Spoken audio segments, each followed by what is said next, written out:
Bismillahirrahmanirrahim. Assalamualaikum warahmatullahi wabarakatuh. How are you today? I hope all of you are in the good condition so you can prepare all the tests for final exam for this week. Okay, well today I would like to give you a brief explanations about descriptive text. Jadi saya akan memberikan penjelasan singkat tentang descriptive text. Di sini kalian harus mengetahui apa itu descriptive text, kemudian social function dari descriptive text, kemudian generic structure dari descriptive text. Kalian harus mengetahui. Baik, descriptive text adalah salah satu jenis teks dalam bahasa Inggris yang menggambarkan dengan jelas sifat-sifat yang melekat pada sesuatu, baik itu manusia, hewan, tumbuhan, maupun benda mati. Nah, kemudian tujuan dari teks ini adalah menggambarkan kepada pembaca tentang seseorang atau sesuatu dengan jelas.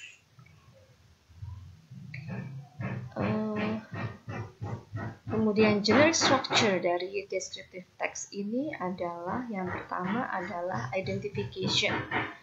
Di identification ini, bagian ini biasanya terletak pada awal paragraf. Ya, terletak pada paragraf pertama. Tujuannya adalah untuk mengidentifikasi dan memperkenalkan satu objek yang ingin dideskripsikan. Jadi misalnya mau mendeskripsikan tentang Borobudur, maka diperkenalkan di paragraf pertama. Menggambarkan tentang Gunung Bromo, maka diperkenalkan di paragraf pertama. Ini disebut dengan identification, memperkenalkan objek yang akan dibahas dalam teks deskriptif. Itu adalah di bagian paragraf pertama yang menunjukkan identification. Kemudian yang berikutnya adalah description. Bagian ini terletak pada paragraf kedua dan seterusnya, berisi tentang sifat-sifat yang melekat pada sesuatu yang sudah diperkenalkan pada paragraf pertama. Nah, ini adalah tugas yang kemarin saya berikan kepada kalian semua. Kita akan coba bahas dan silahkan kalian bandingkan dengan terjemahan yang sudah kalian kerjakan. Let us see the first paragraph and the first sentence. Mount Bromo is one of Indonesia's most interesting tourism destinations. Ini punya arti bahwa Gunung Bromo adalah salah satu tujuan wisata yang paling menarik yang dimiliki oleh Indonesia. Okay. Tujuan wisata dari kata tourism destination. Most interesting adalah paling menarik yang dimiliki oleh Indonesia. Kemudian Mount Bromo is an active volcano. Gunung Bromo ini adalah sebuah gunung berapi yang aktif. Kemudian being in the area of Bromo Tengger National Park, this place belongs to 4 regencies, namely Probolinggo, Pasuruan, Lumajang, and Malang Regency. Jadi berada di wilayah Taman Nasional Bromo Tengger.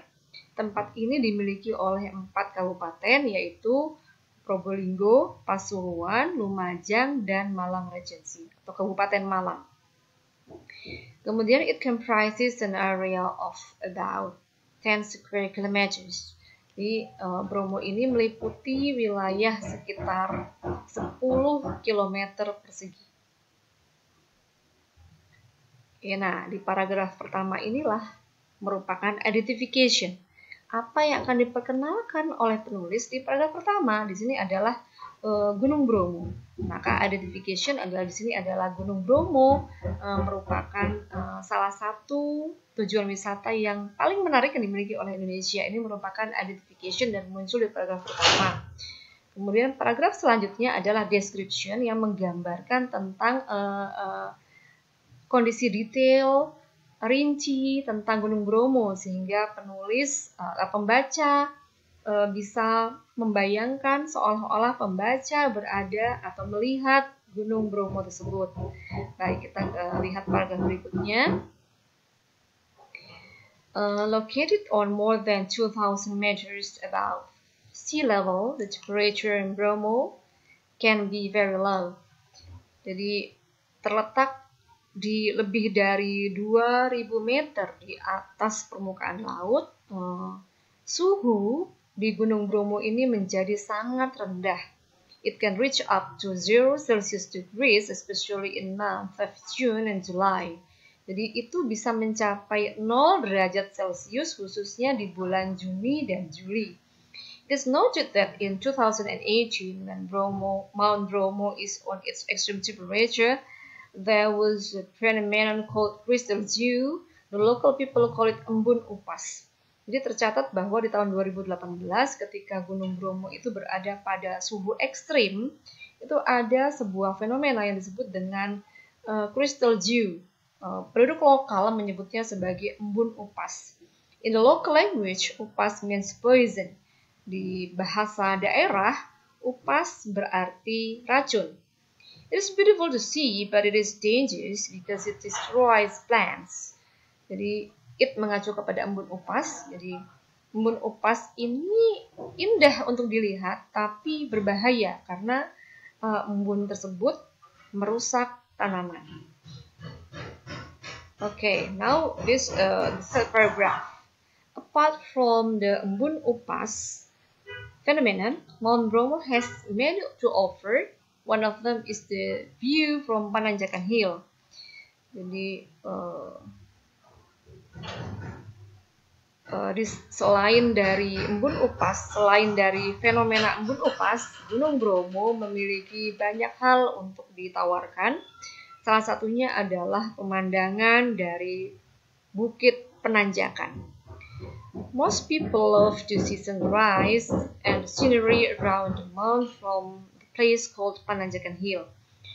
Sebagian besar orang suka untuk melihat matahari terbit dan pemandangan di sekitar gunung dari sebuah tempat yang disebut dengan Bukit Penanjakan. Visitors need to ride on jeeps for about 1 hour. Jadi pengunjung itu perlu mengendarai jeeps sekitar 1 jam. There are hundreds of jeeps provided by local people which can be hired to reach the site. Jadi ada ratusan jeeps yang disediakan oleh penduduk lokal yang bisa disewa untuk mencapai tempat ini. Usually visitors start riding jeeps about 2 o'clock in the morning and reach the site at about 4. Jadi biasanya pengunjung mulai mengendarai jeeps ini sekitar jam 2 dini hari dan mencapai tempat tersebut pada pukul 4 pagi. Then, people have to hike for about half an hour. Kemudian orang-orang butuh untuk mendaki sekitar setengah jam. On the hill, visitors can enjoy the sunrise and see the 3 mounts from the top of the hills, namely Mount Bromo, Mount Semeru, and Mount Botok. Di bukit tersebut, pengunjung bisa menikmati matahari terbit dan melihat 3 gunung dari puncak bukit yang disebut dengan Gunung Bromo, Gunung Semeru, dan Gunung Batok. The photographs of these 3 mounts are very familiar in the internet. Jadi foto-foto dari 3 gunung ini itu sangat akrab atau sangat familiar di internet. Kemudian di paragraf keempatnya, besides that, Mount Bromo is also known as the Sea of Sand. Jadi selain itu, Gunung Bromo juga dikenal sebagai lautan pasir. This because there is an area of about 5,920 hectares surrounding Mount Bromo, Mount Batok, Mount Widodaren, Mount Kursi, and Mount Watangan. Jadi karena ada area sekitar 5.920 hektar di sekitar Gunung Bromo, Gunung Batok, Gunung Widodaren, dan Gunung Kursi, dan Mount Watangan. Jadi dan Gunung Watangan, jadi ada area ini, maka di sana juga ada lautan pasir. Karena ada sekitar 5.920 hektar itu adalah pasir. Kemudian the black sand is very fine. Jadi pasir hitamnya sangat bagus. Visitors enjoy the sensation of whispering sand. Jadi pengunjung menikmati sensasi pasir yang berbisik. This is caused by the sound of sand when it is blown by the wind. Ini disebabkan karena suara pasir yang dihembuskan oleh angin. Nah, this is the last paragraph. Now the object that visitor can enjoy is savanna on the south of Mount Bromo. Jadi objek yang lain yang bisa pengunjung nikmati adalah sabana atau padang rumput di sebelah selatan Gunung Bromo. Visitors can enjoy the beautiful scenery of the green savanna with the red plants and many other plants. Jadi, pengunjung bisa menikmati pemandangan yang indah dari sabana hijau atau padang rumput yang hijau dengan tanaman ilalang dan masih banyak tanaman lainnya. Being in the place, we will feel a different atmosphere because of the cool breeze and beautiful green view. Jadi berada di tempat ini, kita akan merasakan atmosfer yang berbeda karena angin semilir yang dingin dan pemandangan hijau yang indah. Silahkan dicocokkan terjemahannya. Kemudian Anda juga harus familiar dengan pertanyaan-pertanyaan ini, pertanyaan yang biasa muncul pada teks deskriptif. Contoh, what does the text tell us about? Teks tersebut menceritakan tentang apa? Jelas teks ini, the text tells about Mount Bromo. What is the writer's intention in writing the text? Apa sih tujuan penulis menulis teks ini? Pada teks deskriptif, memang tujuan penulis adalah mendeskripsikan. Di sini yang dideskripsikan adalah Gunung Bromo. So the writer's intention in writing this text is to describe about Mount Bromo. What is Embun Upas and why is it dangerous? Embun Upas, as what the text tells us, that Embun Upas, local people said Embun Upas is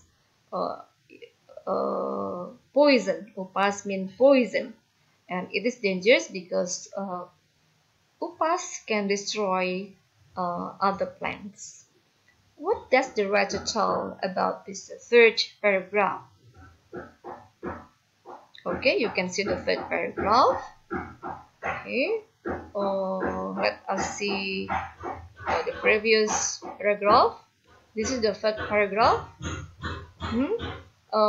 Selain dari fenomena embun upas, Gunung Bromo memiliki banyak hal ditawarkan. Salah satunya adalah Pananjakan Hill. Jadi di paragraf ketiga ini bercerita tentang Pananjakan Hill. So the third paragraph tells about the Pananjakan Hill, how to get there and how to get there. And then what kind of text does the above passage belongs to? Jenis teks apa? Teks tersebut di atas. Baik, teks tersebut di atas karena menggambarkan tentang Bromo, maka teks ini disebut dengan teks descriptive, or in English we call it descriptive text. Mention the generic structure of the text above.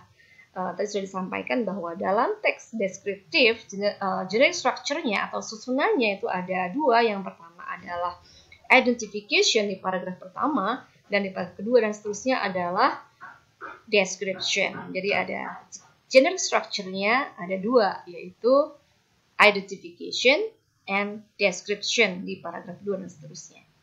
Oke, bisa dipahami ya. Nah, ini adalah pertanyaan-pertanyaan yang biasanya muncul di descriptive text. Oke, itu saja yang bisa saya sampaikan. Thank you very much for your attention. See you next time. Assalamualaikum warahmatullahi wabarakatuh.